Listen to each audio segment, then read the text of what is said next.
Years and still talking. This is GabNet, the Great American Broadcast Network. Talk like you've never heard it before.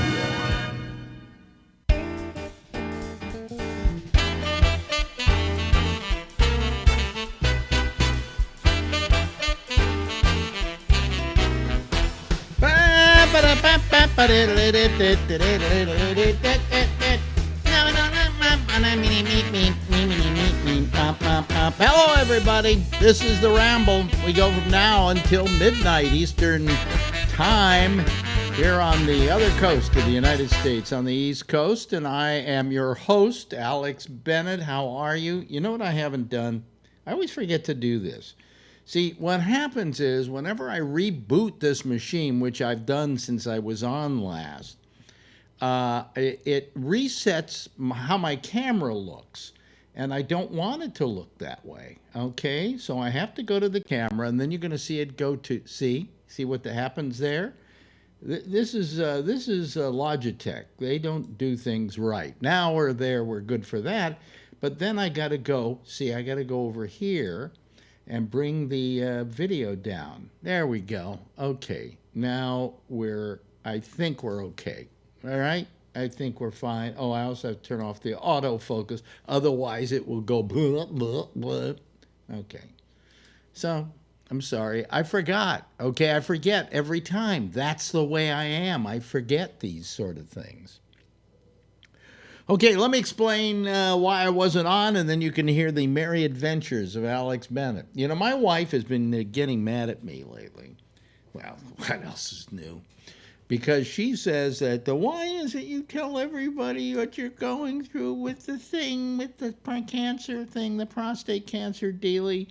And I go, well, because it's important to me to let I've always shared my life with my audience. It's just part of my shtick.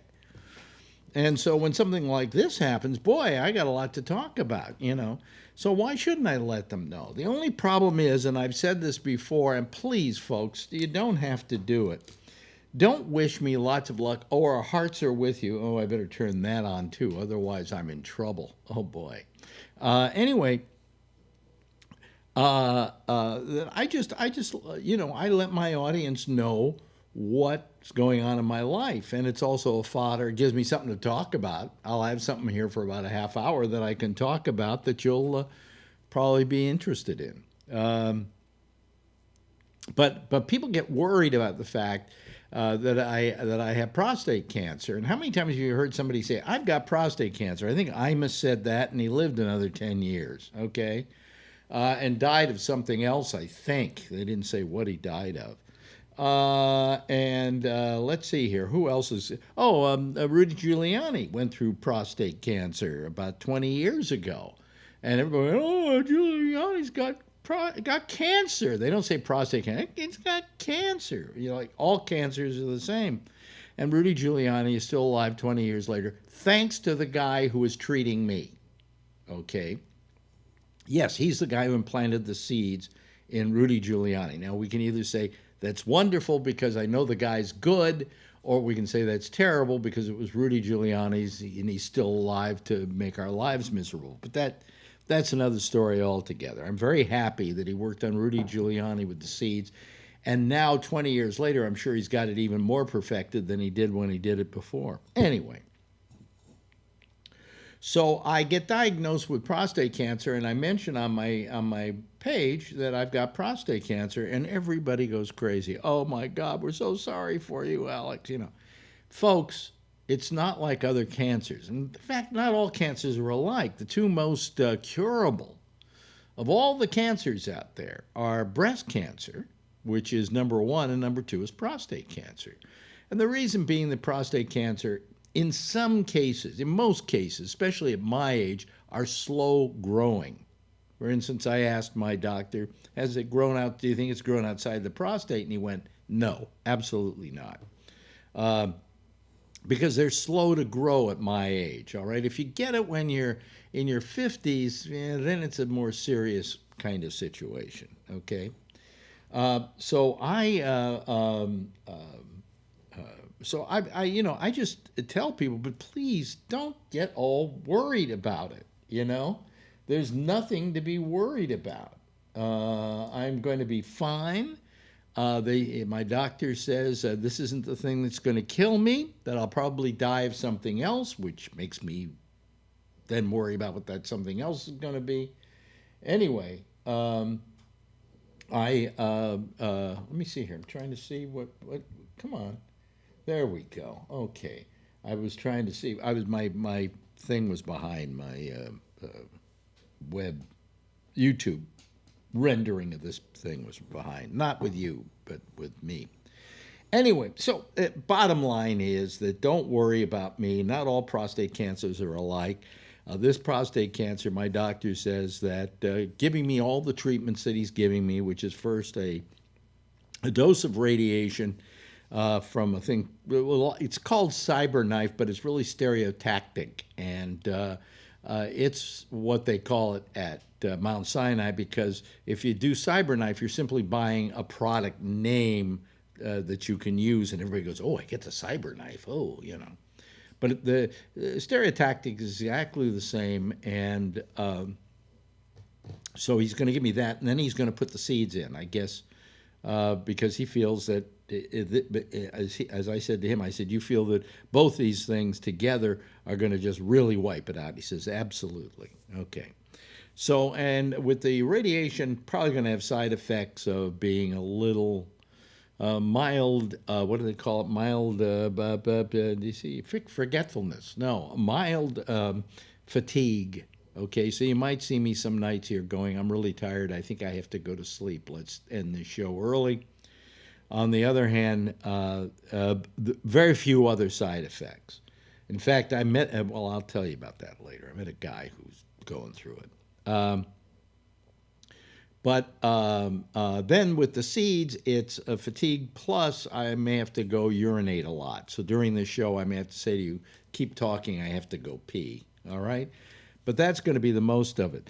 Actually, hopefully I'm not going to miss many days doing this. I start the first treatment on the 27th of the CyberKnife. But let me tell you why I wasn't on the last 2 nights.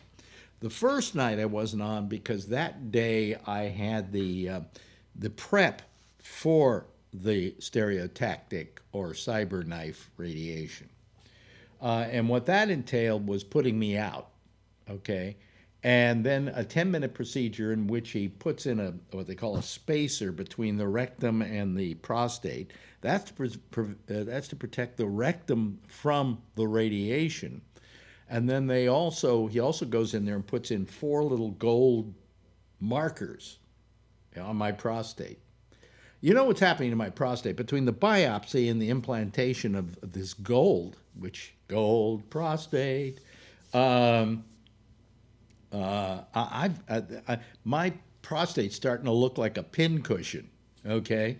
And that's what it's become, too. And it will become more so with the seeds, which they put about, 100 of them or something in there, and they're about the size of a grain of rice. And then they're radioactive, and they do their job for about 2 months, and they peter out. And hopefully you're good to go. But anyway, so back to what happened. So I went in for this procedure, which is only a 10 to 15 minute procedure at best. Well, I went in at 2 o'clock in the afternoon and finally was let go at 6:30.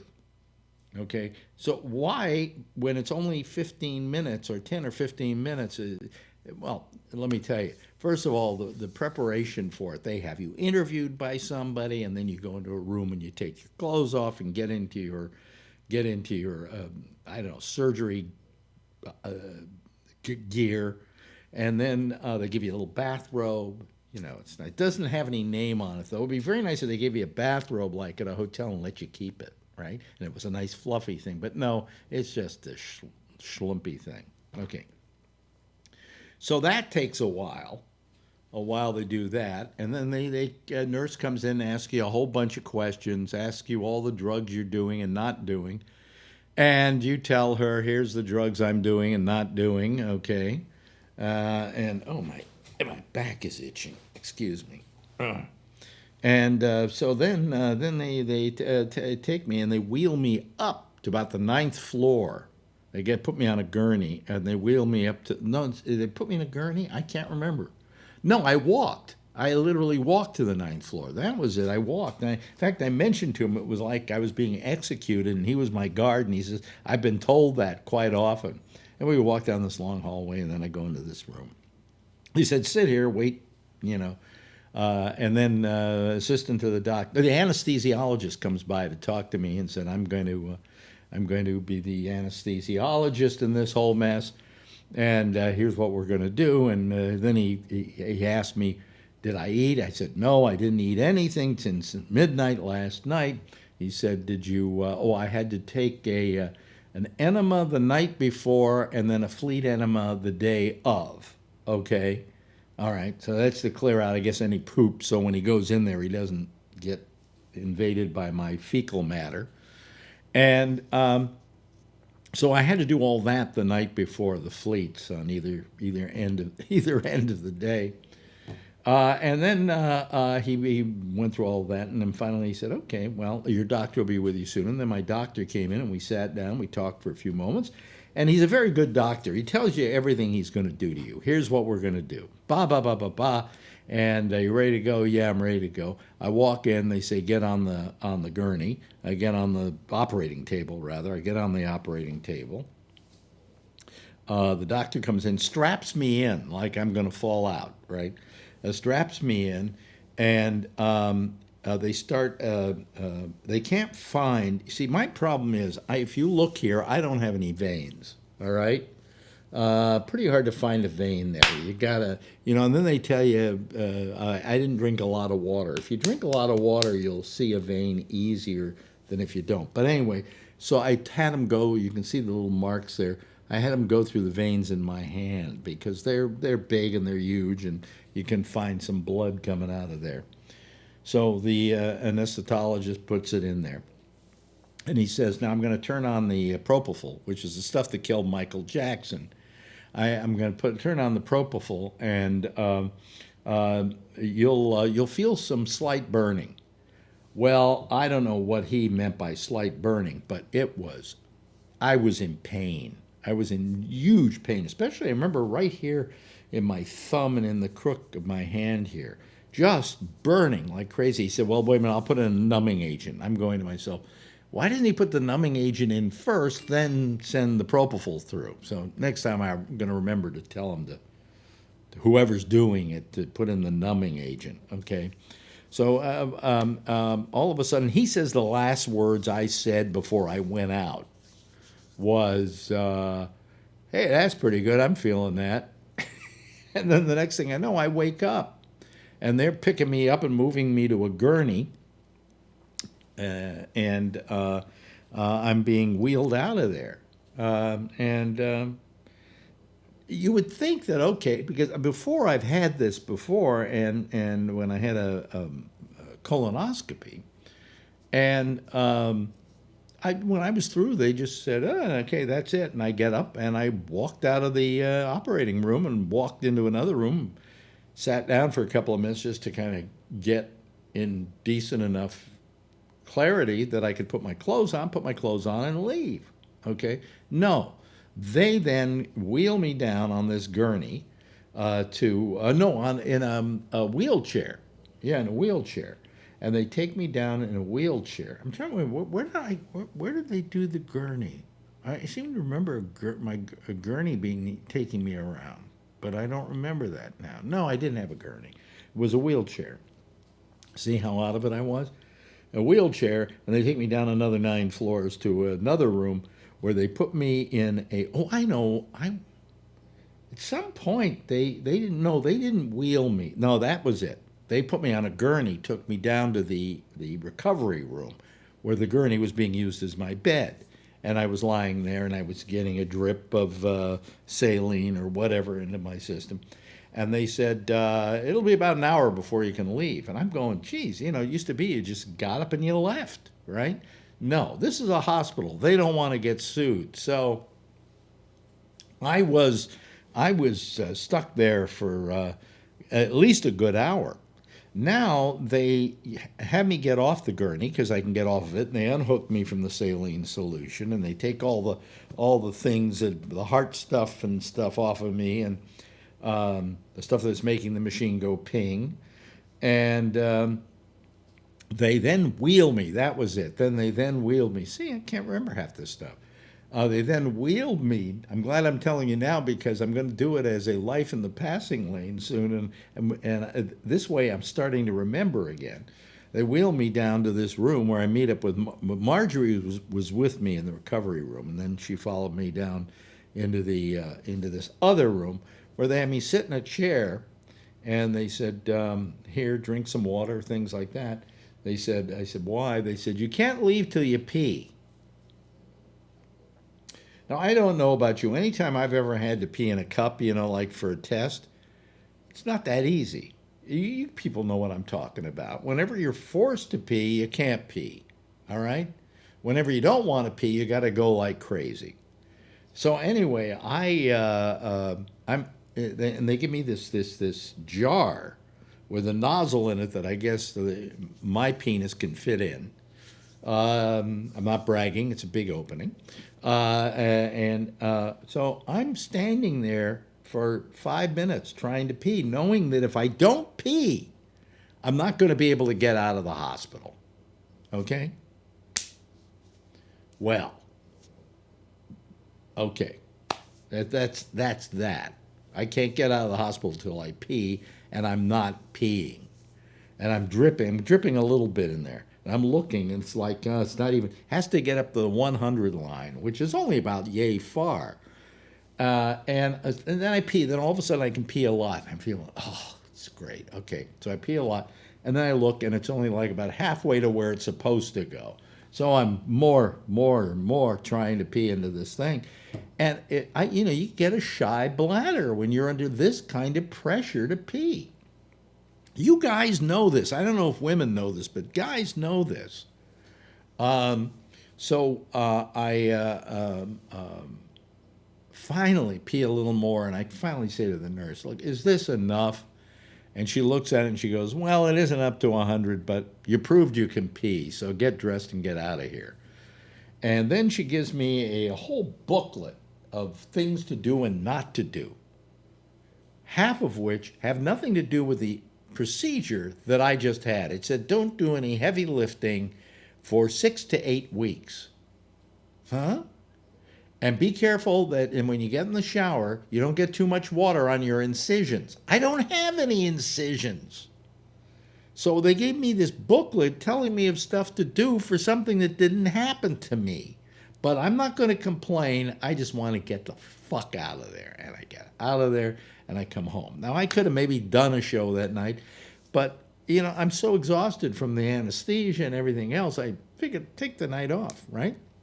My doctor says, I will make an appointment for you to go over to our radiology lab to do a simulation for the cyberknife. Okay, I'm calling it a cyberknife for you because it's easier for me to say that than stereotatic. Okay. And I said, okay. And he said, we'll see. We'll try and get you an appointment for Thursday. Okay, so this is Tuesday.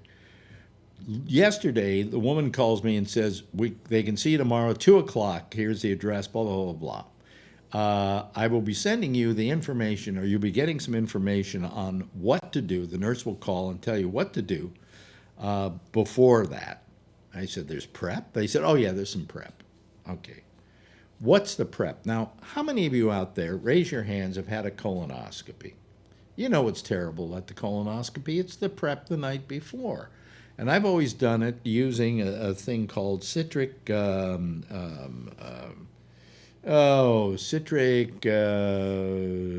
anyway, whatever. It's a laxative, and it comes in a bottle, about a 10-ounce bottle, and you drink it all at once, and then you shit like crazy. That's what happens. Well, she calls me up and she says, you're going to have to use this citric stuff, and then also give yourself, what was it? And then take some milk of magnesia. Okay, so I did this the citric stuff, which is not bad tasting. It's sparkling, and it was cherry flavored, and it's sugar free, which is very good if you're on a diet. And so I did the citric stuff, and I drank that. And then just before I go to sleep, I had to have a tablespoonful of milk of magnesia. Now, it's been years since I was a kid and had milk of magnesia, all right? And I had forgotten how disgusting it tastes. I mean, it isn't that it tastes bad. It just is devoid of any taste and is nothing but chalk you're putting in your mouth. And it's not pleasant. Of all the things that I had to do, including getting stuff probed up my ass and, stuff done in my prostate and all of that, this really was the worst, okay? Blood draws weren't this bad. Milk of magnesia is pretty goddamn terrible. So I did the milk of magnesia, and I had to relieve myself because I figured the citric stuff was working. I'm trying to remember what the name of that stuff was. I want to find it so I can just tell you, because it's going to drive me crazy if I can't remember what it was called. Wait a minute, medical. Here we go. It was called magnesium citrate. Okay. Magnesium citrate. And then I had to have fleet enema and milk magnesia. The fleet enema was the next morning. And I'm wondering what this is all about. I found out later on that it's very important to the process of the radiation. So I do all this, and I poop my brains out, and then I go to sleep. And then I wake up, and I figure, well, I did all that last night, and I forgot the milk of magnesia. And then all of a sudden, I have this urge to go. And I'm just, I'm having stomach cramps and everything. This is in the morning, but I bear with it and keep going, and I finally get to the point where I'm not bothering it anymore. No, American Patriot, not citric acid, magnesium citrate. Yes, Scott Boddicker, you are absolutely right. You win the Gabnet Prize, which is 20 Gabnet bucks. So anyway, I do all this stuff, all this shit, and I go there today at 2 o'clock in the afternoon. Now, I got to tell you, I went to the radiology oncology department at Mount Sinai, and this is where they do all the prep for the radiation. The radiation's not going to be done there. It's going to be done in another building, I think probably away from everybody else so it doesn't hurt people, because it's all radioactive. Anyway, I go to this place, and I've got to tell you, I had to deal with the other part of the hospital, okay? But this building and this place, which was in the basement, was fucking gorgeous. I mean, they had a waiting room that was with these plush chairs and a big 32, what was it? It looked to be maybe 65-inch TV set. Of course, it had Rachel Ray on, but who needs that? Anyway, and it was just gorgeous. And then they come and get me, and it was all right on time, And they take me in, and first I'm met by a guy named Billy, who was very nice to me and said, go into this room here, and somebody will be with you shortly. And then very shortly, I'm joined by a woman. I'm trying to remember her name now, but she was very, very nice, really terrific. Do I have her name here? Oh, well, I don't care.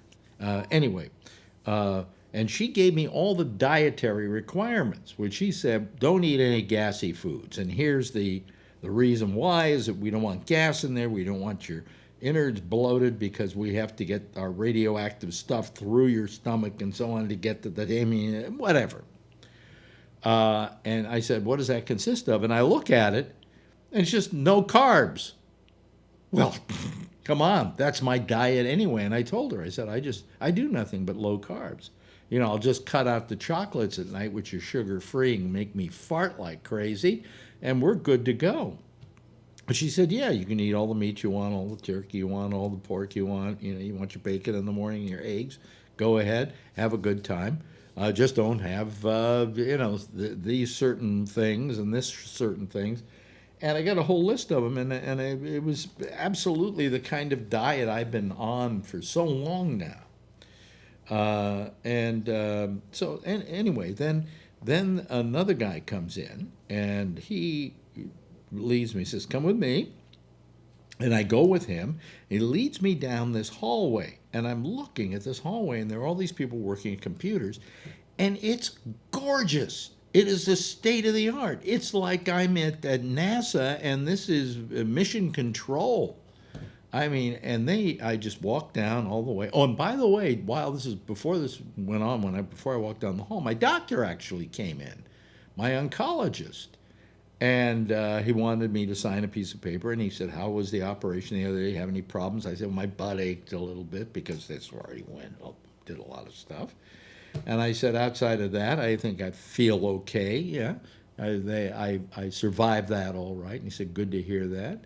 And he said, so then he was there for this whole simulation, not in the room with me. He was in a control room, overseeing the whole thing. And I figured, once I was sent over to the radiology lab, that was the last I was going to see of him.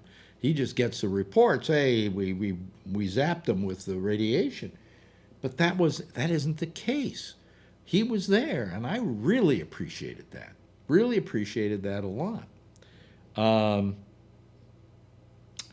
Anyway, so we go into this room, and they say, okay, this is where we're going to do the simulation. First of all, they put me down on this gurney in front of a CAT scan, CT scan.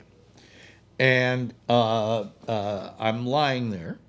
And they say, now we're going to put some stuff under you, okay? And it's going to be warm. And they put it under me. And what it is it's plaster. And while I'm lying there, they're making a mold of me so that when the next time happens that I go to them or I get the thing happening, they bring out my little mold, put it down on the gurney, put me in the mold so I don't move, okay? Isn't that cool? There is now a representation of the lower half of my body hanging somewhere over at Mount Sinai waiting for me to use it. And then they did a CT scan of me to look at my prostate. And my doctor was in there, and he looked at the slides. I said, he's looking at the slides now. And, okay, he's approved everything. Okay, now we have to do one last thing. And I go, what's that? And they said, we have to tattoo you. I said, what? He said, yeah, we have to tattoo you. Let me show you. I hate for people to see my belly because it's not great. But can you see this? Can you see, where is it? There's one of them. See that? That's a tattoo, right? And then I've got some, I know it looks, oh, that's my navel. Here's the tattoo right down here. See, can you see that? Okay, there's the tattoo. And there's one over on my side, two on either side, and there's one down further in my pubic region. And they tattooed me. And they said, why? I said, why'd you tattoo me? And they said, well, because this is because that's how we use those as markers as well as the points inside your prostate to guide the radiation. And they said, okay, you're all through. This was maybe, I got to say, the most pleasant experience I've ever had in a hospital ever in my life. They were just so good and so professional. And as I'm leaving, there's a guy putting his clothes on, and he said, he says, are you in, have you, how many treatments have you had so far? And I said, none. I said, I had the simulation today. He says, oh, okay. I said, how's it going for you? He says, all right. I said, any side effects? He says, just fatigue. He says, that's all. Fatigue. I said, is it bad? He says, Well, sometimes I have to go to sleep. I went, fine. Yeah, I can live with fatigue. Sleeping is one of my best functions, okay?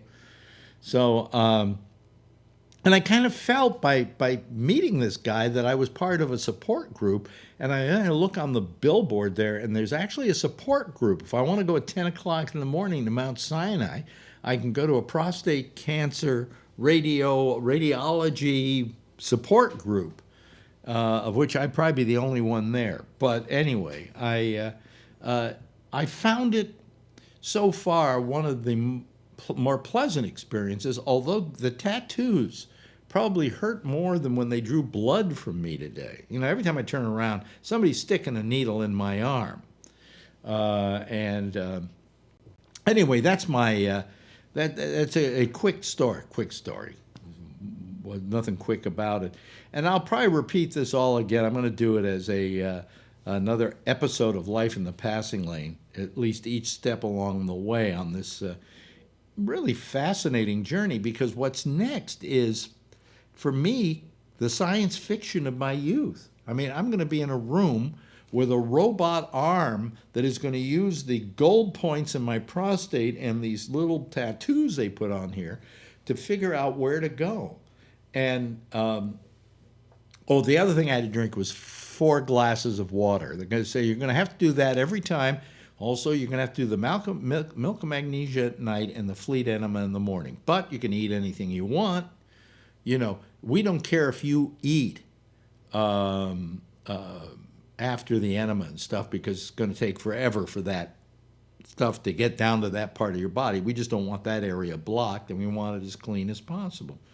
So, they ask you to pee and to go to the bathroom before the whole thing, just to clear everything out that might be in there, because you're now going to have to drink 4 glasses of water, and that's going to kind of fill you up, and they want that to take time to get there. Anyway, you go in there, you lie down. Best part, they said, we can put some music on for you. Anybody you'd like to hear? And I say, well, Frank Sinatra. I said, what do you have? And he says, anything you want, because we got Spotify. They subscribe to Spotify so that they can play music in there. It wasn't loud enough, so I hardly heard anything. But still, they play the music you want to hear. It's just a wonderful, nice process, that is made nicer by the people who I was dealing with today. And let me see here. I think I have her name here, right here. Is this it? Is this it? Maybe not. This may be my doctor's. No, that's my doctor's card. Hold on a second. Where is the other card? I don't know. Oh, well. Let me see here. I did have it. Oh, well. I don't know where. I have the card around here somewhere. Wait a minute. Hold on. Just stay there. I just want to give her credit because she was so nice to me. I don't have it. Well, that's strange. I thought I put it down here earlier, and I guess I didn't. But let me see here. No. Where the heck did I put it? Well, that's going to drive me nuts for the rest of the night, trying to remember where I put her card. Anyway, so, but anyway, thanks to her, whoever she was, and I've got her card, and I have no idea where I put it. But I know it's here because I had it earlier. Okay. Anyway, let me just get this going here. Let me get Skype up. So if anybody wants to call me about this or anything else, you're more than we're more than happy to have you do it. Okay. Well, how long is it going to take for Skype to? There we go. That should do it. Okay, there we go. Now it's taking a while. Come on. There we go. Now there we go. Okay. Whew. Wow, it took a while. He's probably going, I haven't seen you in a couple of days. Fuck you. That's what Skype is doing. Wish I had that person's card because I just want to thank him. Oh, well. I have my doctor's card here, but that's it. I'm sure the other card is here somewhere. Anyway, where are we? Oh, okay. Here comes Scott Boddicker, ladies and gentlemen. Hello, Scott. Wait a minute. We've got some kind of. There we go, Scott. Good. Okay. All right. Let me see here. Charlie Wallace. Let me put him on here. Put him in the second place. Let me see here. Oh, wait a minute. I don't see him. Okay, cancel. Bring this up again. Here we go. Let me see here. Now I'll probably see him. Yeah, right there. Okay, there's Charlie Wallace. Let me see here. Okay, guys. Hi. How are you? What's new? Hey, Huh? What? I'm doing okay. Yeah, you're doing okay. How about you, Scott? I'm doing great. Yeah, Glad good. you're back. Yeah. You're the one that came up with magnesium citrate. You must have had some kind of. I used that once for a colonoscopy, and I had a couple of bottles left over. I think they're gone now, but I thought it was something like that. Yeah, that's actually usually they try and give you the stuff or Yeah, it's horrible. yeah, it's It tastes horrible. like salt. And the magnesium citrate does the same thing, and it tastes good, and you can gulp it down really fast, and it's sparkling. You know, it's manageable, and it makes you poop like a bandit. So anyway, That must be what I had last year when I had my colonoscopy. what was it? Just a little bottle of stuff, right? About 10 ounces. Yeah. And I remember from the time before, it was just one of the most horrible experiences of my life. And then I was just shocked when it wasn't so bad this time. Yeah. I think it's because the magnesium Citrate. citrate you can buy over the counter. I think this other stuff you got to get through a prescription, so it probably costs a lot more, and it's just all medical kickback, I think. Yeah, and it turned out I went up and got a bottle of it, right, and brought it back. And it turns out that we had 2 bottles of it left here from other times, that I had. Ah. But So it wasn't cherry, and it wasn't sugar free. So You can't use the red kind either, right? If you're doing a colonoscopy. Colonoscopy. Well, I don't know if that's the case. Yes, you're right. You're Something right. about red. Yeah, 'cause- No red drinks or grape or something. Yeah. Yeah. Yeah. In this case, I wasn't doing it for a colonoscopy. I was doing it.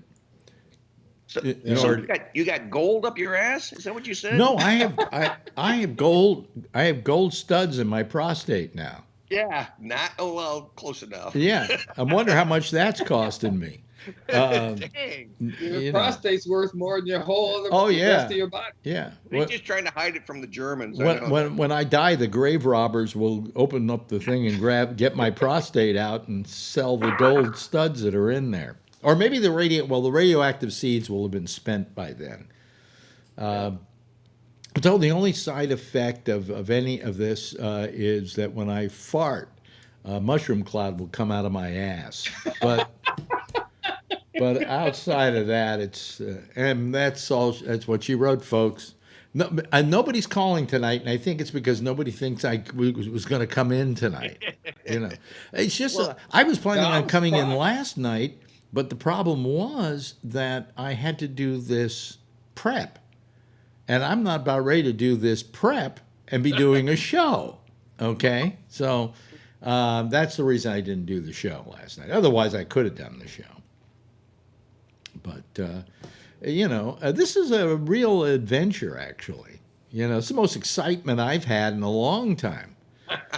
Marjorie is sick of me talking about it, and I keep telling her, come on, this is the most exciting thing that's happened to me, since I met you. You and prostate cancer are the 2 most exciting things that have happened to me in the last couple of years. So. But it's amazing to me. The whole process is amazing to me. And I mentioned to them that when they did the tattoo, that I guess I can't be buried in a Jewish cemetery now. And the guy who was going to do it was very fast to say and very seriously, oh no, Orthodox Jews say it's okay because this is for a medical procedure. Oh, okay. So, you know, I felt like maybe they were like Mengele, you know, and they were tattooing me for some reason or another. But anyway, it's the stuff of science fiction. And you know, and of course, I'm not going to feel anything with this radiation, but it is going to make me feel mildly Fatigued. fatigued. I can't even remember the word fatigue now.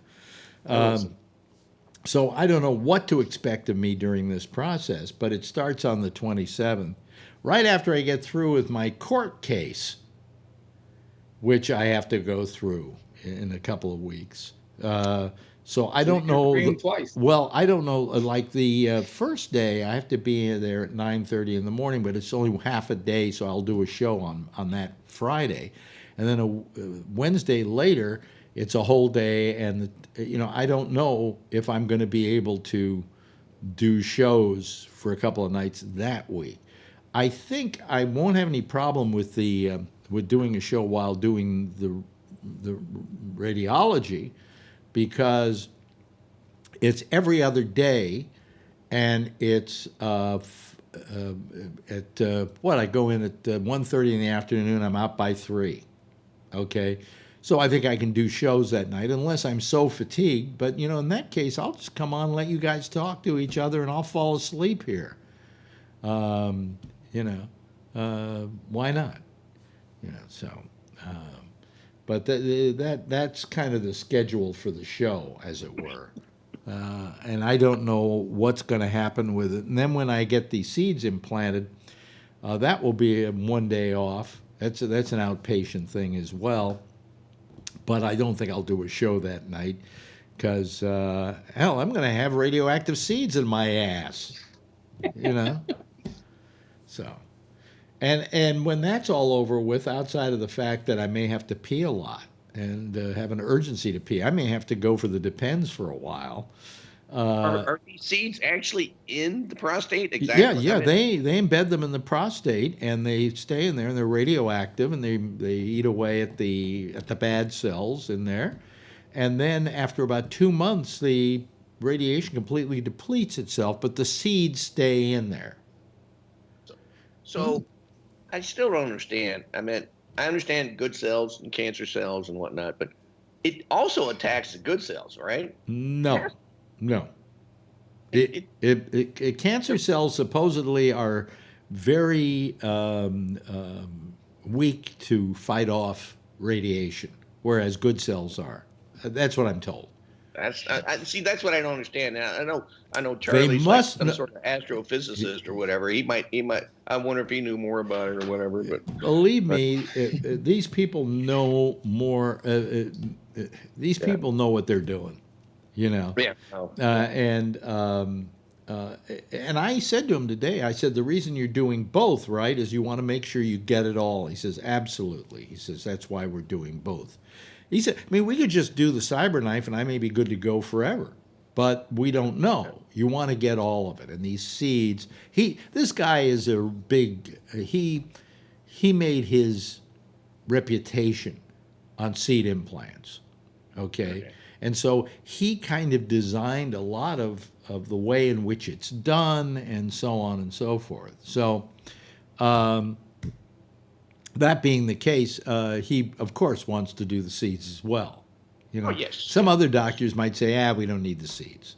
But is chemo even an option for prostate cancer? No, at least not in my case. You know, I I've done a lot of reading on prostate cancer, and I've yet to see anything about chemo being used. I just didn't know. I figured you knew more than I did. Yeah, I mean, chemotherapy would probably, if it spread, then they might do chemotherapy. But this hasn't spread. In fact, if it spreads, what they do for prostate cancer is prostate cancer cells have a hard time surviving when there's no testosterone to feed off of. Right. Okay? So it diminishes them. It doesn't do away with them. Doesn't kill the cancer, but it diminishes it enough that it's not effective in any way. So it could travel to other parts of your body, and if you do the hormone therapy, it will help kill those cancers that have spread. So it's a completely different cancer than any other. It's the good cancer. No, I got the good cancer. What's that? It's like basal cell carcinoma. Oh, okay. Well, my dermatologist, like, oh, we found another, we got to scrape this one off or whatever. She says, she said something like, well, it looks like we got more cancer. I said, cancer? She goes, but it's good cancer, like you said. It's good cancer. It's good cancer. It's not the whatever. Melanoma. Oh, I had a friend who died of melanoma. Yeah, that's the bad. Yeah, that's the one that just eats away at you. Yeah, spreads. And you get those from a lot of time in the sun, I think. I've done a lot of time in the sun, so I'm looking forward to it. Yeah, basal cell is pretty common, if I'm not mistaken. Yeah, it's like I believe it strikes 10% of the population. Yeah. Which is pretty common. So anyway, but people just got so panicked when I said I had cancer that I was almost sorry that I even mentioned that I did. Yeah. Because well, we all know somebody that has had cancer. Yeah, but and this cancer, if say I was in my 60s or maybe early 60s, like Phil, it's a good example. It's much more dangerous at that age than it is at my age. At my age, chances are, if you live to be 80 years old, you have a 70% chance of having prostate cancer. Now, mine's a little more aggressive in that it's not low risk, it's intermediate. But you can get low risk and whatever, and it's very common after the age of 80. And the most common cause for prostate cancer at my age is the age. So, and when you reach, oh, by the way, when you reach 90, if you live that long, chances are 100% you'll have it. So. I'm looking forward to hit 90 then. But I'm looking forward to the whole process. This whole thing is like, I've never had a tattoo. I have 4 tattoos now. And the cost is cheap. Your medical's doing good enough for you? I think so. What happens is they always send me a thing that says it costs this much, blah, blah, blah, and you may owe your provider, blah, blah, blah. These copays are killing me. I'm spending hundreds of dollars in copays. Oh, yeah. Oh, wow. But I'm fully insured. But I mean, after everything is said and done, there's still just a little bit left over that I've got to pay. And I'm just expecting that they will say, well, the whole thing costs $20,000 because that's about what this radiation is going to be. And then the next, I think it's $29,000 is what Medicare has it billed at. Okay. Oh, wow. So they're willing to take care of $29,000 worth, or my the supplemental that I have has to, if Medicare takes it, they have to pay for 20% of it. That's it. But then they'll send me a thing and they'll say, you owe so much. I imagine it'll say, like, the cost was $29,000. You may owe your provider $3.19. My little brother, he just went through some cancer last year. Yeah. It was throat cancer, so he had a lot of surgery, and they took his larynx. It's pretty brutal cancer, but I think he said it cost $380,000, and with his insurance, he had to pay the deductible or whatever his wife's. I think he said it was like either $1,500 or $2,500. I mean, it was like basically nothing compared to the overall cost of it. But yeah. Yeah, I think I may be wrong, but I think most of this is taken care of because Marjorie had major surgery, and I'm trying to remember what it was exactly that she had now. Here comes Tom Yamaguchi. I can't remember what it was exactly that she had, but it was, let me put Tom in here. Hold on a second. I'm trying to remember what she had. There we go. There's Tom. Okay, hold on. Tom, wait a minute. Oh, there. I should put my glasses on, shouldn't I? And here comes Tony Magno. Let me see here. There we go. Tony. So I go over to this and I put him in the number 4 slot. And we go Tony Magno.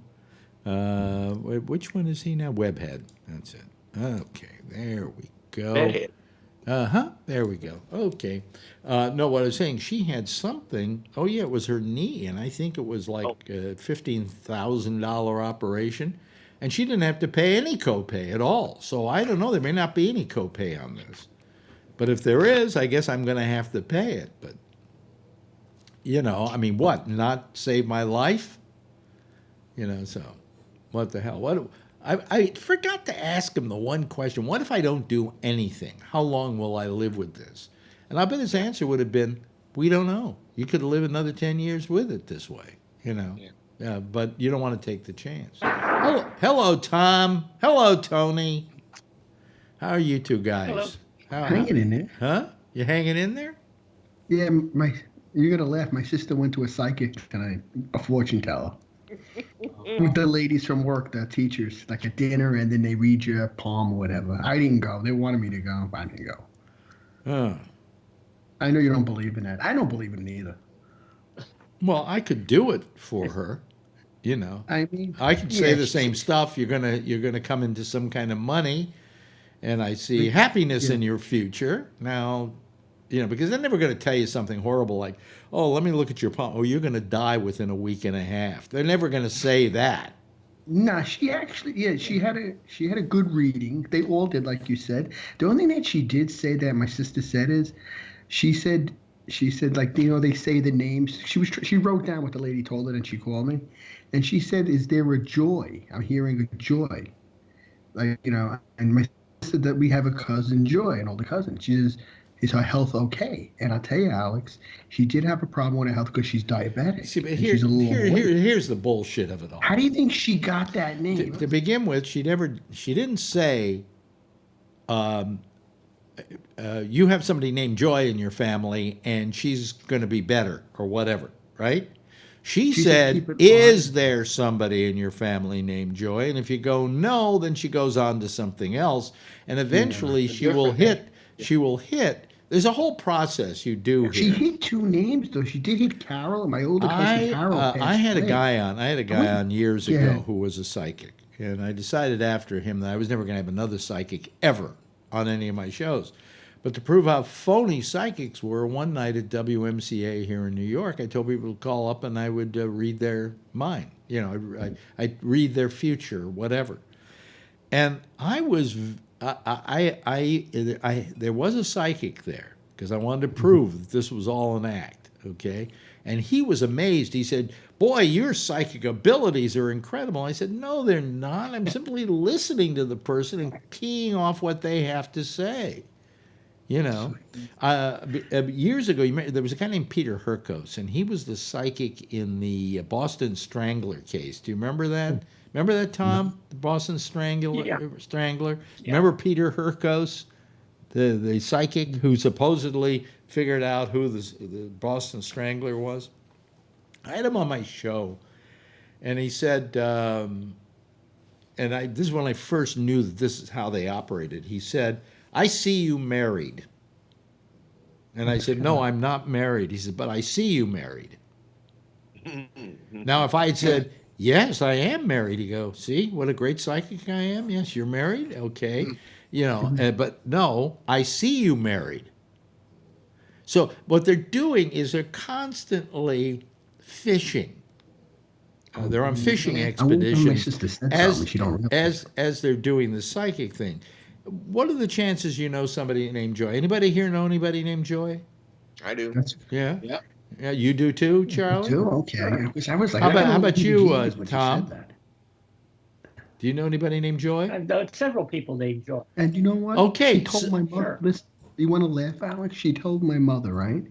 And my mother's ready to call my Aunt Barbara and say, "You got to contact Joy." She says, "Ma, 10 o'clock at night, you got to drive this woman." Because I said, "You can't tell her anything." Because she doesn't know anything. Here we go. Because my mom's going to, But I mean, so we just found out by talking to our people here that So they do 4 wanna out of enjoy. 4 people on the panel right now, Yeah. with the exception of me. Wow, I got a little. When she said that, I was like, really? And then she pulled me in. I was like, you should have came. I was afraid to go because I know she would get me right away. I'd be like, oh God, I would believe it. It's a waste of fucking money. Okay, It paid, but $65, and she got dinner with it. $65. You got a dinner with it though, 2 hours. Huh? So it wasn't bad. It was like an Irish. Listen, home. she could come to me and I'd do a reading on her and charge her $20 and give her an orgasm on top of it. You know? And my mother's all happy now, but not says, Ma, she's gonna be fine, Yeah. Joy. We know she's diabetic. Yeah, yeah. If she drops dead tonight, I'll laugh. I'm joking. Yes, No, Tom. she was ready to call Tom. Hey, up on wait a minute. Alexa. Okay, Come on, okay. come on. Calm down, Tony. Tom. Yeah. Yeah, I just was remembering a great documentary that came out a few years ago about James Randi, Yeah. called An Honest Liar. Hmm. If you ever get a chance to see it. Oh, I've seen it. and I've seen it. In fact, I know Randy. I knew him through Penn and Teller. When I was living down in Right. Miami, they Yeah. took me over to see Randy. And he spent most of his life debunking these people. Oh, so he was like a Houdini. Yeah. No, he wasn't what I like a should- Houdini. He was trying to debunk all debunked them. these psychics and psychic healers. Yeah. He hated psychic healers, He did, okay. you know. Oh, yeah. Peter Popoff. Oh, well, you asked yeah. if Patrick would call us. I had him do a number on Peter Popoff. That was funny. We wound That up was having so Peter funny. Popoff have to spend a fortune trying to get money out of Patrick. One time they asked for a donation, so I suggested this, and he sent them $20 in pennies. That was funny. Yeah. Collect. It's money. You know, because they had to pay for the money to come in, and so it cost them about, I don't know, $50 or something for the $20 in pennies. So, you know, that was the way. Well, you know how they got Popoff. Randy got Popoff. He and got him? How he got him was he realized that he was using a radio transmitter. And his wife was backstage, and she had been kind of talking to people in the audience before the show started and was able to get information about them. And then she would be on a radio frequency and be talking to Peter through an earphone and telling him, oh, that woman in the front row, go see her. She has a husband named Bob. He's sick. He's got cancer. Okay. And he would go down there and do it. Well, Randy figured that there was something like that, and that he got a radio guy who sat around playing around with frequency analyzers and found the frequency and found the audio. Oh, shit. And then he recorded it. And then he took it and synced it to the TV show. Oh, my God. And there you go with Popoff, and you can hear his wife saying, the guy in the front row, and you see him heading for the front row, you know, God. and he's the one on the end, yeah, his name is Bob, you know, and she goes, your name's Bob, right? You know, and it killed Randy. He went on the Johnny Carson show with the tape and ruined Randy's career. Not Randy's career, but Popoff's career. Peter.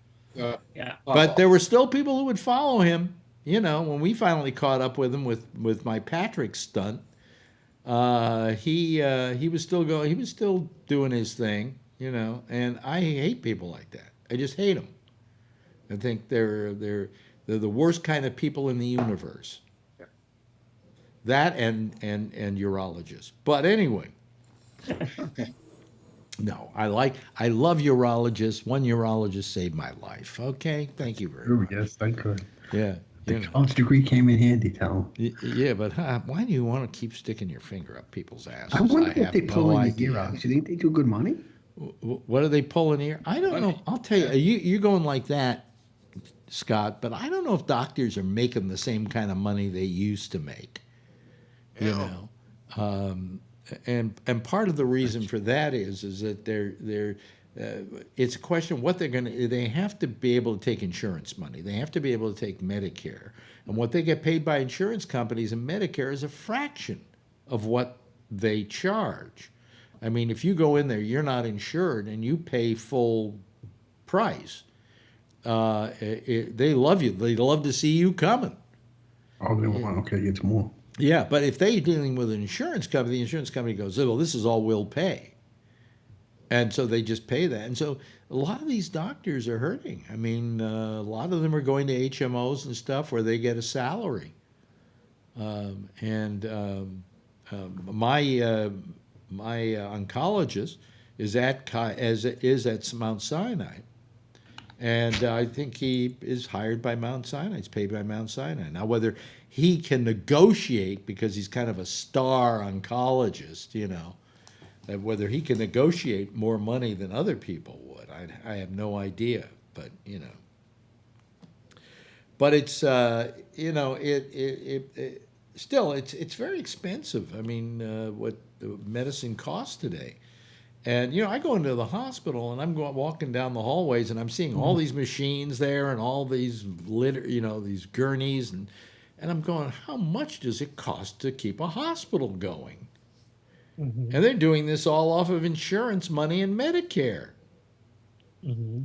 And if you are a urologist, all your people, for the most part, are older. And so you have to take Medicare. Yeah, that would be, yeah. Yeah. You would think, yeah. Yeah. So anyway, but who knows how much this is going to cost me? Maybe if it's several $1,000s, I don't care. It's my fucking life, Yeah. But I don't think it'll cost that. I fully expect to see a thing saying, and you pay your provider, 35 cents. So I don't know what that's going to be, but anyway, so I, this is another adventure. I guess this is the most exciting thing that's happened to me. I guess. Now, is it all done to chemo, Alex? Are you done? No chemo. Oh, I'm sorry. Oh, radiation. No, I haven't even started. I just got tattooed today. Oh, I thought you were starting today. No, I got tattooed today. Oh. Okay. I have 4 tattoos. Also, okay.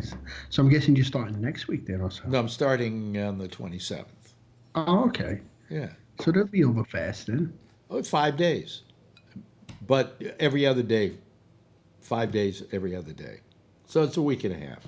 And then I have 2 weeks later, I will have the seeds implanted, and that's an hour thing, and it's under anesthesia. And then as soon as I can get out of the bed and I guess pee, that was the hardest part. How many? It's all guys here, right? Doctor says to you, "Here's a cup. Pee in the cup." How many of you can go immediately? I almost peed out of the cup. I got nervous when I was taking the physical. I had to go to the bathroom, and I was worried about if I didn't, if I went too much. But it's hard to do. Where I made my big mistake is I peed before I went into the operating room. If I hadn't peed before I went into the operating room, I probably would have been able to pee better into that bottle. But she hands me this bottle that I stick my dick in, and I'm sitting there waiting for this thing. It's dripping out in drops. It's like an IV. Yeah, a little bit. Make the water run or something. That's what my mother does. She got to go to the bathroom, and I got to put the faucet on. I think with Marjorie, when she had something, maybe it was her back surgery or whatever, they wouldn't let her go till she took a good dump. Yeah. And I'm saying, if you're constipated for the rest of your life, are they never going to let you leave the hospital? Just eat some raisins or prune juice. That'll clear. I'm sorry, I'm stuck here at the hospital. I can't urinate. Urinate. That's got to be a shitty feeling, really, getting out. But I think they have that thing about peeing just about any surgery you have now. Yeah. You got to pee. Yeah. I guess they won't let you go until you pee. Yeah. Yeah.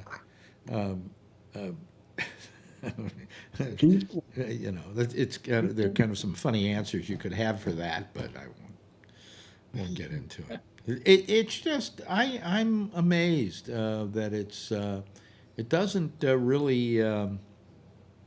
The most pleasant part of this whole thing was this thing I went through today, except the setup for it.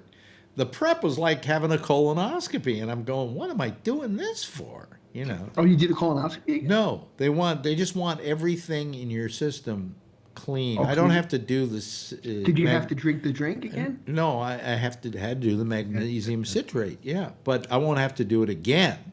All I have to do is the milk of magnesia, which has such a wonderful, exuberant taste. Oh God, it's terrible. I got to do the colonoscopy in the summer. It's bad. My brother said that the drink is the worst part. You were saying, Alex. Well, right? that drink, the drink you're talking about, is what they were talking about, and it's what, a gallon of this stuff. This, Yeah. you know, I'm gonna shit all over myself. if you ever have to do a colonoscopy, say I want to do the magnesium citrate.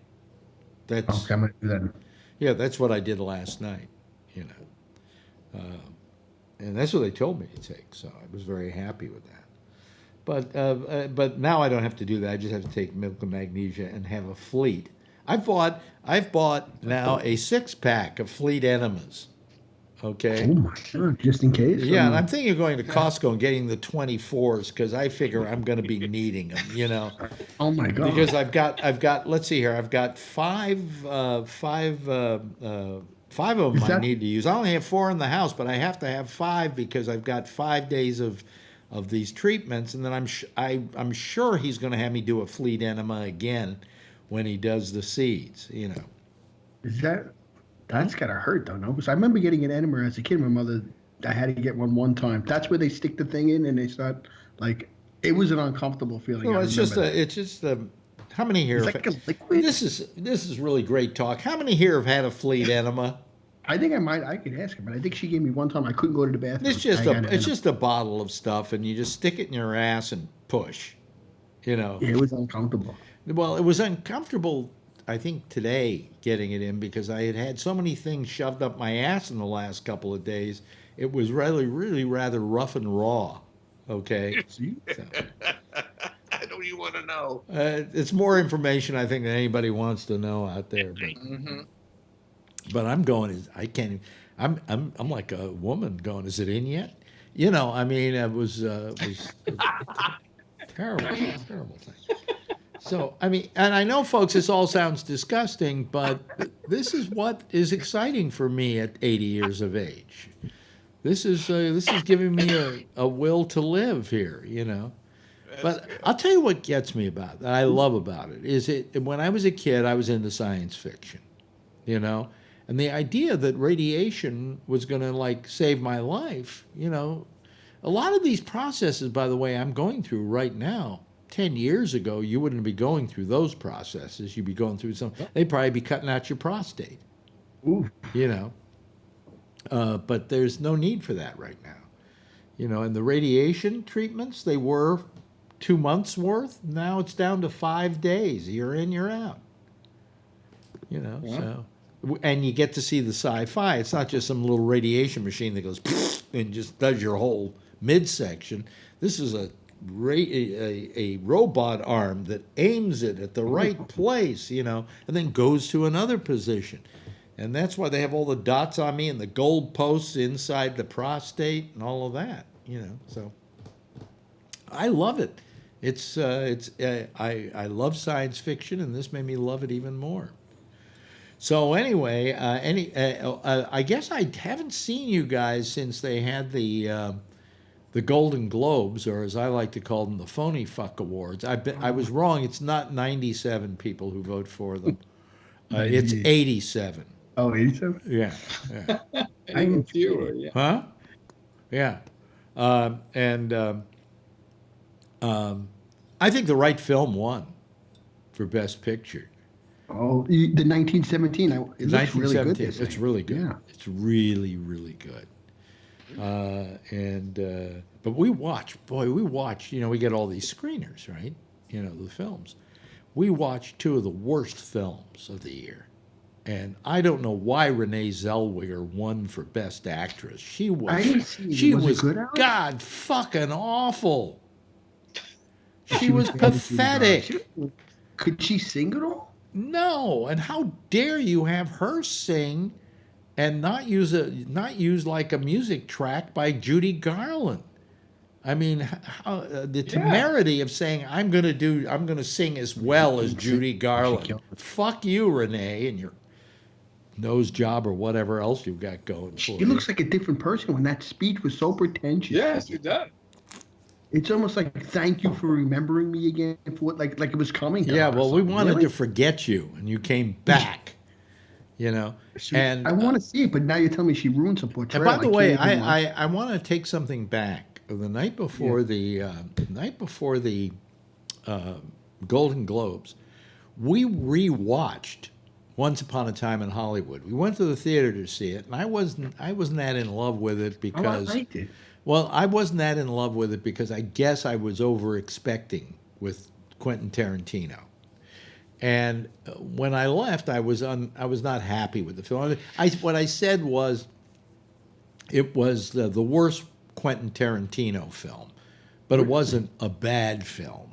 You know, for anybody else, it's a great film. Okay, so we watched it again, and this time I came into it with the feeling that I had about it, and walked away with a much better feeling about it. And I think it's really a very good film. It's still Tarantino's worst, but for Tarantino, that's still great, you know. So Alex, do you think the ending was a little too much over the top, or no?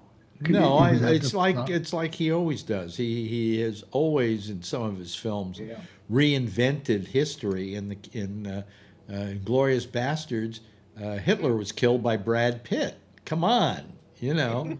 I mean, Hitler dies in that theater. That's not the way Hitler died, you know. And so the fact that this thing, I won't ruin it for people, ends differently than it ended in real life, is kind of an interesting conceit. You know, I enjoyed it. But 1917 is maybe the best picture I've seen. I also watched Once Upon a Time again at home a second time, and I liked it the second time. I was wondering if he had additional scenes with Manson that I thought. Do you think he should have put him in a little more, maybe? No, or no, absolutely not. No need to. They shouldn't have put him in the first place. You know who those kids are. You know what's going to happen. You know who's trying to call. It was a missed call from some phone. Well, fuck them. Let me see here. And then tonight, what did we watch? We watched this film with Jamie Foxx. I'm trying to remember the name of it now. And he's nominated. It's a mediocre film at best. You know, a lot of these films are mediocre. I'm amazed that they even get nominated. Oh, I'll tell you what I saw. My friend Jack Garfine died, but what he left behind were all his Directors Guild screeners. So I was over at with Natalia on, I think it was Sunday, and or Saturday or Sunday, and I noticed on the table was the latest Star Wars picture. Well, I didn't see it. Did you like it? I thought it absolutely sucked. Oh shit! I'm gonna have to still see it though to see how he wraps it up. No. He ruined it. No, you know what I thought immediately. Number one, the first two pictures were terrific. The third was a disappointment. Okay, you know, Ewoks. Come on, teddy bears with lips. Give me a break. I kind of like that. The Jim Henson stuff, but that was. Well, that wasn't Jim Henson. Was it? So who did that then? Midgets did that. Midgets in costumes did that. That's what was so terrible about it. Yeah. You know, what's his name? Who's the short guy that plays in everything? Was one of the Peter Dinklage? No, not Peter Dinklage. I'm trying to remember his name now. He was in that other Lucas film about anyway. He did the show about the midget. The show he did with. God, my mind is just a blank. Forget it. Just write me off tonight. But anyway, but the next three pictures were terrible, basically. But at least they were written by Lucas, and he kind of tried to keep the mythology going. Okay. Mm-hmm. Yes, Tom. Tom, can you hear me, Tom? Yeah. Yeah. Yeah, I've got a really weak signal. I don't know how. Can you hear me? Yeah, I can hear you. We can hear you fine. Okay, because I've got a weak signal on my end. I was going to say Warwick Davis. Warwick Davis. Warwick Davis Yeah. is the word. Yeah. He played one of the Ewoks, and then a bunch of other midgets played the rest, you know. And maybe some kids, little kids in the costumes, too. Anyway, the next three pictures were not good, but at least they were Lucas, and he had a certain sense of the mythic quality of his tome. When they got to this three, it became product. Just nothing but product. We're going to churn out 3 more Star Wars pictures and see how much money we can make. And this last one was terrible. And I'm going to tell you why it was terrible, because it violates so many laws of time and space. They're out, they land on the top of one of these battleship cruisers, right? One of these star cruisers, right? And they open up the back, and horses run out with people on them, and they're running all over the outside of the spaceship. What's wrong with that picture? What are they breathing? Vacuum. They'd be dead in a second. What are they breathing? How are they breathing? And they're running around and fighting and blah, blah, blah, blah. I'm going, huh? This makes no sense. Now, and I will have to, what's his name? Adam Driver, who plays Kylo Ren, okay? Yeah. At the end of the picture, I'm not ruining it for anybody because I couldn't ruin this picture for anybody. It's ruined by its mere direction and its writing. Kylo Ren says to the Emperor, who, by the way, is still alive. Oh, I heard, Palpatine. Yeah, and says as he's flying down, he says, "That's the end of you," and he says, "No, this is not the end of Skywalker," or this is the end of a Skywalker, or something. Kylo Ren says. To begin with, he's not a Skywalker. What is he? Come on, Tony. You know the series. Yeah, I think he's Leia's son, wasn't he? Harrison Ford. Yeah. So he's either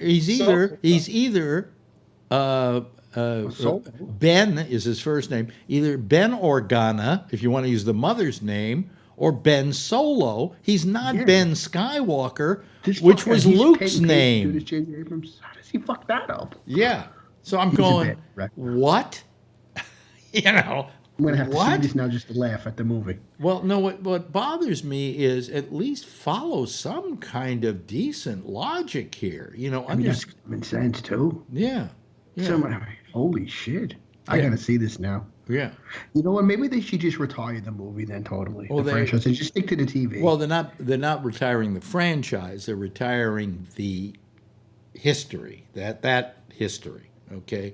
But you've got The Mandalorian on Disney, which is terrific. It is incredibly good. It's everything you wanted out of Star Wars. So I'm excited for that. Yeah, in fact, why they didn't give what's his name, the guy who produces that? Oh God, now my mind's. I know who you talk about, Favreau.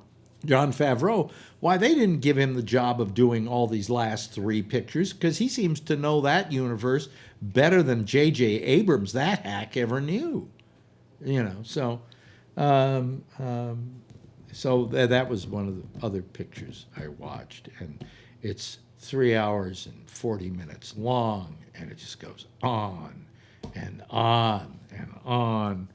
And occasionally, when I'm really being bored by something, I'll speed through it. I'll speed watch it. But this, I watched every bloody frame of this thing, and I went, it just doesn't seem to make a lot of sense here. So anyway, that's my story, and I'll stay with it. Let's talk a little bit about what's going on in the world. Okay? Yes, Tom. Tom's frozen. I think I'm going to have to go. I'm frozen. Yeah, I've got a weak signal. Can you hear me? Okay. Well, all right. If you feel you got to go. Can you hear me? Yeah, I can hear you. We can hear you fine. But you can't hear us, can you? Okay. Well, I have a weak signal, but before I go, What's that? I see you're having a hard time hearing me. Oh, okay. Let's just call it quits, I guess. Okay. Yeah, I've got a week window. I've got to go. Okay. We'll talk to you later. Tom. Okay. Let me put. Let me see here. Let me put. Let me see here. Let me put somebody in his place. Okay. So we'll put. We'll put. Webhead in his place, okay, and Sure. there we go. Okay, there's yeah. So nobody's calling tonight. Let's see here. Schmoody isn't calling. Patrick isn't calling. Phil is somewhere else, which I'm glad you're probably glad about, Scott. You know, I was on and I saw comments, and he said he had a comment on your screen. I don't know if you saw it. It's up at the top, and it's right at the beginning of the show. And he says he lands in 20 minutes. So I figured, well, if he doesn't call from the car, I know he's probably listening now anyway. Oh yeah, it says landing in 20 minutes. Yeah. Yeah. So, but anyway, it's not Phil. I can't do both your show and Jack's show, and you know, it makes a long night sitting there on my hands. But so, what do you think about what's going on lately? Well, that do I? Huh? I'm kind of like in Nancy Pelosi's court that this guy has got some kind of mental illness. I mean, I'm being serious. I mean, I don't care. No, me too. He is not right, and she prays for him, and I try to remember to pray for him when I go to church every day, but I sometimes forget. But you know, I don't feel too bad about forgetting either. But yeah, he is, and the thing that really bothers me is, you know, he's got this mental illness, and the people who follow him must have the same illness. I don't know why they can't see it. I don't know what it is. It's just. It's sad. It's just like she says, it's sad. Well, you know, to begin with, I think if you go to church and you're going to pray for anybody, pray for us. Yeah. You know. Yeah, because we're the ones that are really in trouble here. Yeah. This is a man who has brought us to the brink of war by his hubris. You know. And his inability to know what's right and what's wrong. Right. And I'm just, you know, I just don't know if that's if it's gonna fly much. You know, he's trying to backtrack everything. Here's a guy who went out, killed somebody. All right, this is not just you know. It's yeah. You can't say it's murder, but I think it is. You know. Well, he ordered a man to be killed. All right. Right. Gave the order to have a man killed. He then kills him, and then, of course, the Iranians decide, as some kind of a punitive action, not a complete punitive action, but a small punitive action, they would fire on the airbase. Okay. This is what we can do. Yeah. Iran said, this is what we can do. Yeah. We'll tell you we're going to do it so we can clear it out. Yeah. And, yeah. They actually went out of their way to tell everybody what they were doing so that they could make sure nobody got hurt. But they wanted. It's kind of like we dropped the atomic bomb on Hiroshima and whatnot. We dropped leaflets at people. You might want to leave. Did we do that? Yeah. Oh, yeah. Really? Yeah. Yeah. They dropped they dropped the. I didn't know that. In Japanese, and is supposed to have warned these people to get the hell out of town. And you know, you can believe us or not, but. You know, I think the third time they were going to probably drop leaflets on a town, they said, well, maybe we got to consider but anyway. Yeah. I'll look it up. I thought they did. But anyway, so he starts saber rattling about how terrible it is, what he's going to do if they try anything and blah, blah, blah. And then when they try it, he just says, I'm going to put sanctions against you. Well, they've already got sanctions against them, you know. What are you going to do? What more sanctions can you place on them? You know. Oh, and I also liked how he said something like, well, now we got to get this deal in so everyone can live with it and be happy and satisfied. Well, there was a deal in. He just didn't like, you know. Yeah, well, here let me backtrack here a little bit, because here's the reason for killing the Iranian guy. What's his name? Soleimani. The reason that he claims they did it was because this person was responsible for the death of many Americans and was planning maybe on bombing the embassy. Well, what Islamic regime hasn't considered bombing the American embassy? Your chances they're going to bomb an American embassy somewhere pretty good. I mean, you've got a pretty good chance that's going to happen. That's kind of what generals do. They plan things. You Now, know? first of all, remember that to Soleimani, we are the enemy. All right? Mm-hmm. And so what's his job in his position but to fight the enemy? Yes. So, I used to use the saying that one man's terrorist is another man's freedom fighter, and that's really what this is all about. And I had Phil here on, I think it was last Friday, saying that, well, the Iranian people are happy this guy's dead because they didn't like him. Did you see how many people were in the streets of Iran? Yeah, they had a big crowd. They had 40 people die being trampled to death at the funeral. 50. There was more people getting Was it killed at the 50? funeral I'm than sorry. hit them. Oh my God. That's So, true. yeah, I mean, huh? It's kind of like an analogy I was thinking is Hitler. Hitler was a pretty bad guy, and I don't think there was a whole lot of people that liked him. Right. Okay. But General Rommel was a well-respected tank commander, right? Mm-hmm. General. Hero. Even Patton said, "I've studied his book. I know all about him." Was Rommel a terrorist?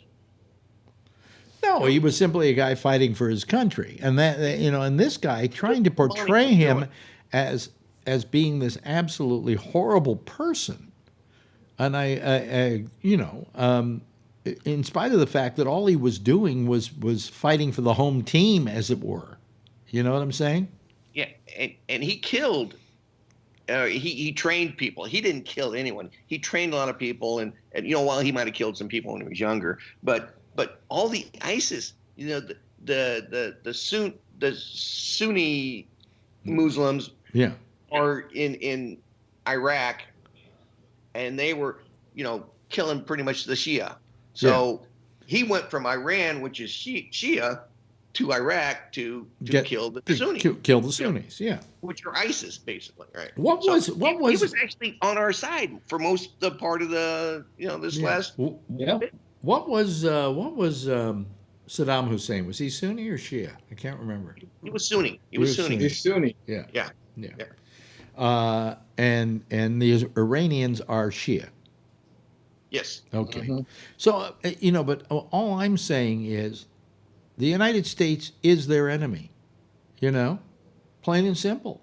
And so you're going to go fight your enemy, and you're going to try and do the best you can in fighting your enemy. And the United States was in Iraq killing other, I got to get it right, Sunni. Yeah. So of course Iran wants to protect their brother Muslims, and pretty much the way Malcolm Nance explained it is all the Shiite live in that area, Yemen. I think Shia is the term for a group of them. Is Shia. Yeah, not Shiites. I think it's Shia, if I'm not mistaken. But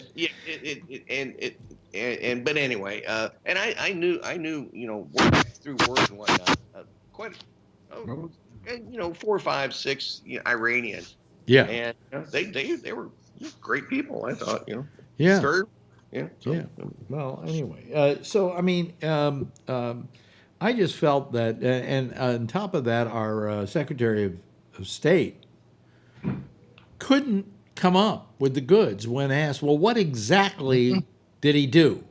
What exactly was he going to do? Why was this justified? He kept coming up with all these answers that didn't really add up to anything. At the beginning, he said it was imminent, and then he's like, well, and then they came. Oh, well, they were going to bomb the embassy. Yeah, that's what it was. Yeah, well, usually they will bomb our embassy if they get the chance. Okay, anybody. I would bomb our embassy if I had the chance. All right. Aw, it's a nice embassy. Huh? I'll tell you what I did once. This years ago. What happened is Kent State happened. I don't know if you remember the Kent State incident, but the students at this college were shot by the ROTC. 4 of them got killed. Right. And that happened while I was working at WMCA here in New York. And Ronnie and I had a vacation plan to go to London. And I said, I don't know if I can leave because this whole thing with Kent State is taking place and I've got to be here to help protest it and so on. She said, you've taken a year without a vacation. You're taking this vacation. Okay? So she grabbed me, she tore me away from my post, and we got on a plane and we went to England. And we booked into this hotel. We booked into a fairly fancy hotel on this square, okay? I'm trying to remember the name of the hotel. It's a very famous hotel. And we go to sleep. We wake up the next morning, there's cheering outside. And I'm thinking to myself, what's going on out there? And I open up the windows. And there are mobs of people protesting. And what are they protesting? On the other corner, other side of the square, was the American Embassy. So I went out there with Ronnie, and we went and threw rocks and stones at the American Embassy. A new story, a story I've never heard on this show. Yeah. I haven't thought about it till now. Okay, that's wow. great. Yeah, no, we threw rocks at the American Embassy, and the British were very nice to us. They would go, "Oh, you're American," and we're so sorry for your loss. I mean, they really, said we don't hate you, but we hate your government, And I said, give me a rock, and I threw it at the American Embassy. The other thing they did, this is great. The British are very civil in how they handle their protests. They figure the best way to handle a protest is to not go in with clubs and stuff and cars and tanks and stuff like that. Go in with horses. And the reason to go in with horses is who's going to hit a horse? Right. Who's going to do something nasty and vile to a horse? So these demonstrators had no way to go up against the horses, but they found a way. What they did is they brought marbles with them to the demonstration. And what they would do is throw marbles down on the ground. And when the horses saw them, they wouldn't walk on them because they would fall. So they stopped all the horses by throwing marbles down on the ground. In case you ever have a demonstration where they're going to be horses, you know how to protect against the horses. So, but that was that demonstration, and I felt very good about it. I said, well, now I feel okay that I left. This is terrific. So, anyway, that was that. And, that's my story. I'm sticking to it. And I got 20 minutes left until I can go pee, because this operation he did the other day has caused me to pee a little more than I normally would. This is going to be a real pleasant process. But I'll live another year and a half. So, Yeah. And you should get more than that. Huh? Well, at least it's quick, though. A couple of days. Treatment. Yeah, but the after effects, the side effects they're not brutal, but they're annoying. Okay? I mean, those Depends at Costco are getting to look pretty good right now. My mouth's got a whole box inside. I'll be doing the show. If I feel like I'm feeling now, I'll be doing the show after all of this and say to you, keep talking. I got to go pee right now. And that'll go on for a couple of months. Let's see here. What are people writing? Forbin Colossus is about the only one out there writing anything. However, we have a lot of people watching us tonight, and we've only got, 3 people here? My God, you know. Charlie, who do you feel is going to win the nomination?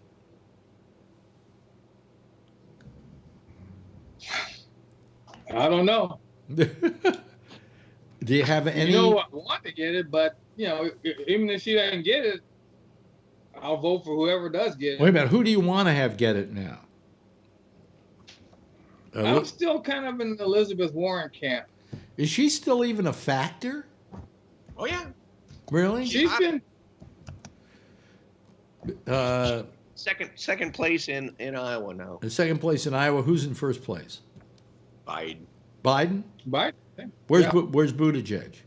He's like number 4, and I think Biden was like 29. Elizabeth Warren was like 20, 22, something like that, and Buttigieg's last one, he was all the way down to 7. But I swear the other week he was ahead. Really? I you know. Yeah. Well, that could all change too, you know. But it's I'll tell you, it's all a function of money. I'm not going to. I'm not going to vote for Bernie. Wait a minute. Here comes Kevin. Let me see here. Wait a minute. Hold on a second. I got to put him in a different spot. Hold on. I've got to put him in cancel. Don't want that. Okay, cancel. Let me see here. Let me just get rid of Tony. No, I'm not getting rid of Tony. I'm getting rid of him in his space right now. You're then I gone, can Tony. do this. Okay, and there you see, because if I suddenly put Tony up there, you know, you would get I don't know. Anyway, hello there, Kevin. How are you? How are you, Alex? Yeah. Happy New Year. Happy New Year to you too. Well, no, this isn't our first show since the new year. Oh no, yeah, that's right. We were on last week. No, it's just last week. Yeah. But I take the week off. I mean, we got a lot of people listening to us right now. But I take take a couple of days off and nobody calls. You know, it's amazing. They've forgotten me. They probably figured I died on the operating table. And I'm telling you, the one thing about the drug they put you out on, I've often said this, it's like they edited 15 minutes out of your life. You know, it's like you go, well, this is really nice. Hello. Wow. So it's that What strong. did they use? Propofol, you know, Oh yeah. thing that killed Michael Jackson. Yeah. I almost like the stuff that they kind of put you in halfway there. Well, this is, from what I understand, this, I don't know. I should have asked the anesthesiologist about the drug itself, but I think it's what they call a twilight drug. It kind of puts you out, and you don't feel anything, you don't know anything's going on, and then when they stop it, you just come to, you know. And the advantage When they put that implant in, I was awake the whole time, but I felt like I was gone. But I was awake. But I was gone. But I was awake. But I was gone. Yeah. So you're kind of drifting, man. Yeah. Are you cutting me open? Yeah. Okay.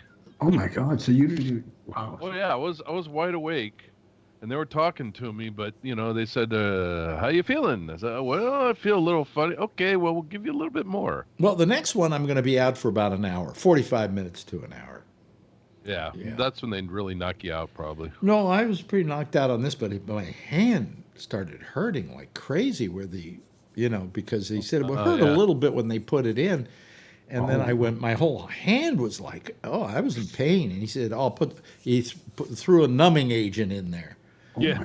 So that it would go away, the pain, but it's a good drug. I mean, it's great, the drugs and everything, and the fact that when you go out, you wake up and it's all over. It's been done. Yeah. And as I said, the fact that you wake up is the good part. The good part is that you wake up. Yeah. I mean, I'll bet this doctor hasn't had anybody die on the table, or if he has, it was like of a cardiac arrest or something else that he, You know what they do now, though? The trouble is with hospitals and doctors, they are so afraid of getting sued that they cross the T's and dot the I's, right? Like this hospital wouldn't let me leave the hospital till I peed. Why? They don't want to get sued, right?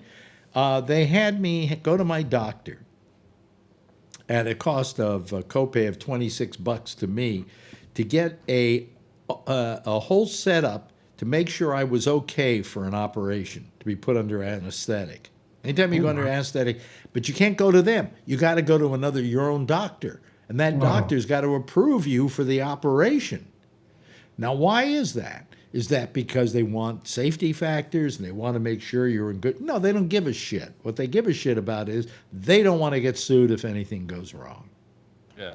Well, that guy said it was okay. So really what's happening, what you're having out there in the medical profession is all doctors are practicing what's called defensive medicine. You know, they're not doing what they think is best for you. They're doing whatever they think is safest for them. And so, And I'll tell you from experience that when you do sue, they sue everybody that was touched anything. Really? Even the parking lot that you parked your car in. Why, were you involved in a suit like that? Yeah. Yeah, and they did sue everybody, including the guy who took your ticket, your car at the parking lot? Even the guy that opened the frickin' front door. Yeah. Really? And they just slowly eliminate them as they go along. Wow. Yeah, it's amazing. Well, I mean, I think that doctors should be able to be sued for malpractice. However, they shouldn't have to be as frightened as they are of everything. I mean, I can't tell you how many forms I've signed. My doctor today, before I was going in to get the setup for the radiology, had me sign a form, a release form.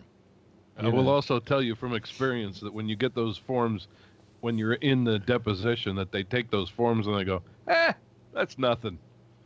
Well, I mean, I don't know. You signed this? Yeah. I don't know what I was signing. I could have been signing away my firstborn child, although that would have been a long time ago. It's nothing. Yeah, put that over there. No worries. Oh, really? Oh, yeah. Okay. That means nothing. Piece of paper. Yeah, it's a piece of paper. Well, it was a lot of work, doing.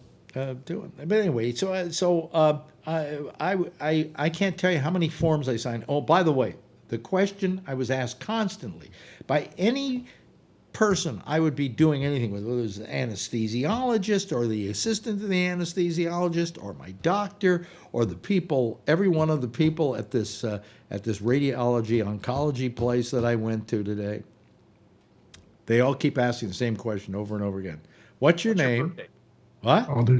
What's your birthday? And what's your birthday? And what's your birthday? Why do they do that?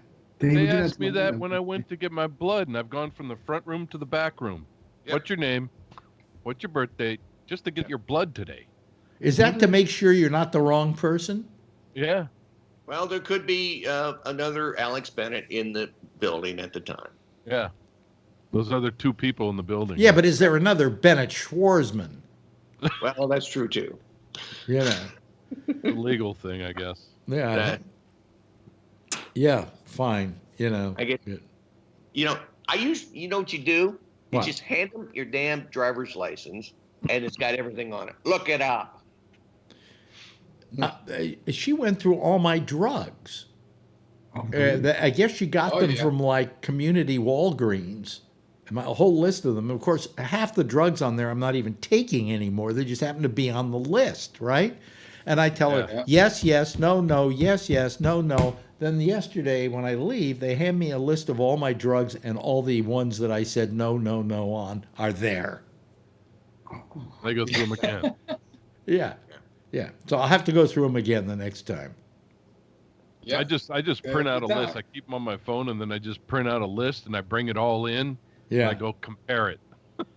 Well, no, we don't want that. You see, I just printed it out for you. You're used to this. We don't want that. You're used to this. I have, in my lifetime, never had an operation. I've never had surgery. The most, well, I did when I was a kid. I had a tonsillectomy. And by the way, they used ether in those days. And you want to talk about something disgusting. I even remember it to this day. Okay?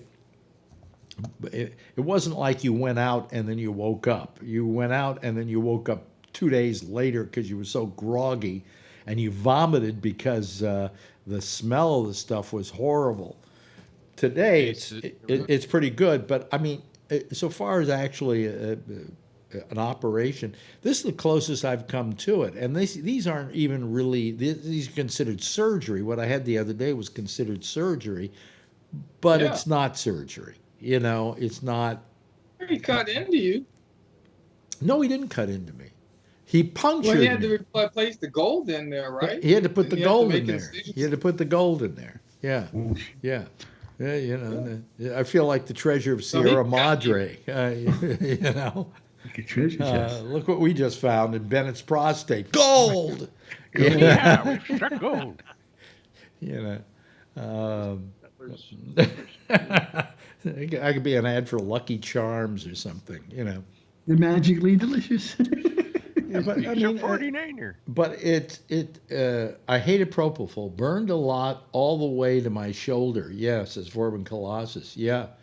Next time, what you do, Forbin, next time they use it, tell them to put in the numbing agent first. But it's going to hurt a little. Oh, really? I mean, my hand felt like it was like I wanted to chop it off. It was hurting so much.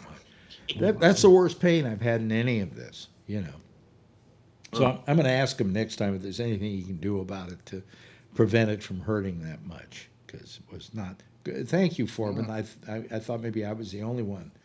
Ray Bernardi says, because he isn't calling in.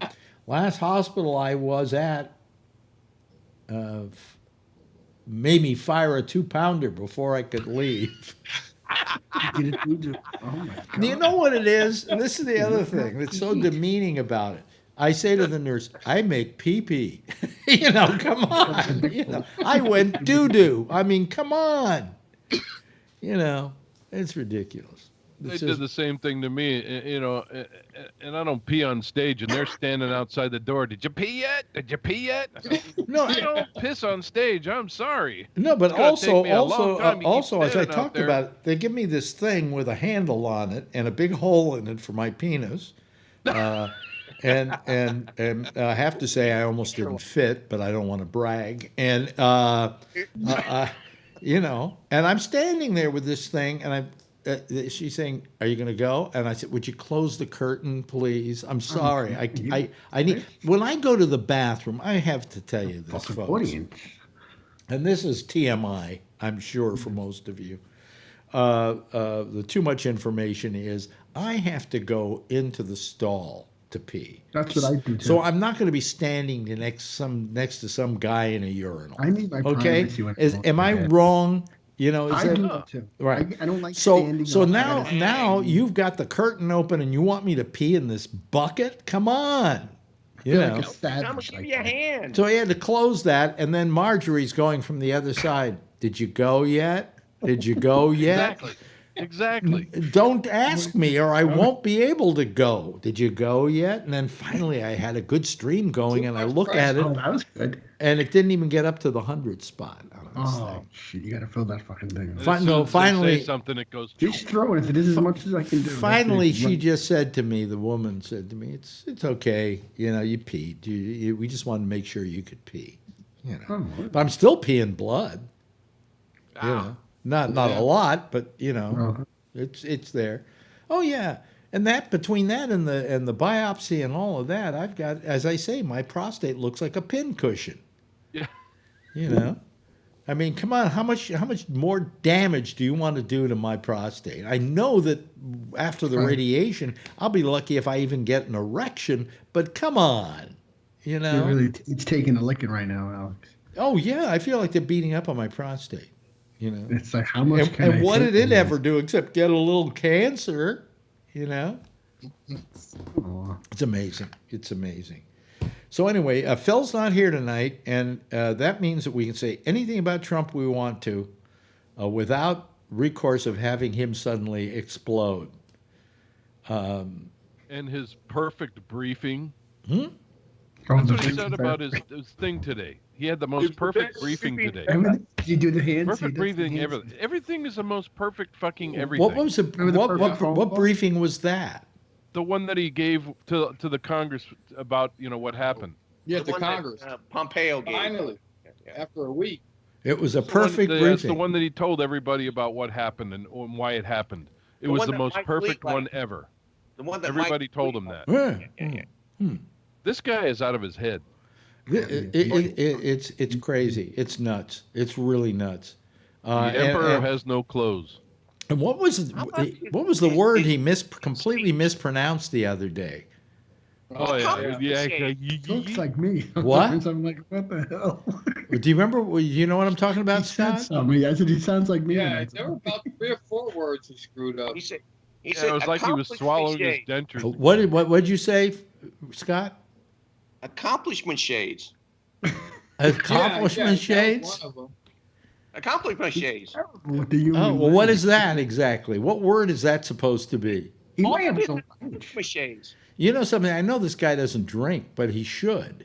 He then have an excuse for this. Tolerated. This is the most. This is the most inebriated. This is the most inebriated non-drinker I've ever seen in my life. Have you ever seen Jimmy Kimmel do the drunk Donald Trump? We used to do that with who do we do that? We did that with Bush. Years ago with Albert came up with it. You just slow down anybody, but what you do is you don't change the pitch. Yeah. You slow them down, but then you raise the pitch so it's their normal pitch, and they sound like they're drunk. It's perfect. Yeah. Trump had a tweet today that they were making fun of too. Yeah. In that he says, "Well, look at your 409K and see how well it's doing." Yeah. Wait a minute. 409K. Yeah. It's 401. What does it say here? Ray Renati says I had the most perfect ejaculation at lunchtime. Oh my God. Talk about me giving out with too much information.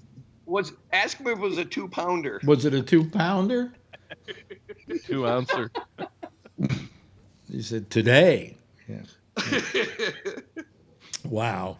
But anyway, I just think we're in a lot of trouble with this guy. It's just gotten to the point where it's just sheer insanity, and every time I hear about it or watch it, it just grieves me greatly. And as I say, I know you're going to church and praying for him, but while you're there, pray for us too. We're being led by an absolute colossal moron, and a psycho. I mean, he's not well. Mm-hmm. This guy is. But hey, America, you voted for him. I mean, what'd you vote for? Yeah, I didn't vote for him. Well, you didn't vote for him, and I didn't vote for him, and 3 million more people didn't vote for him than voted for the other person. But that didn't seem to work. That's why we have to double our efforts this time.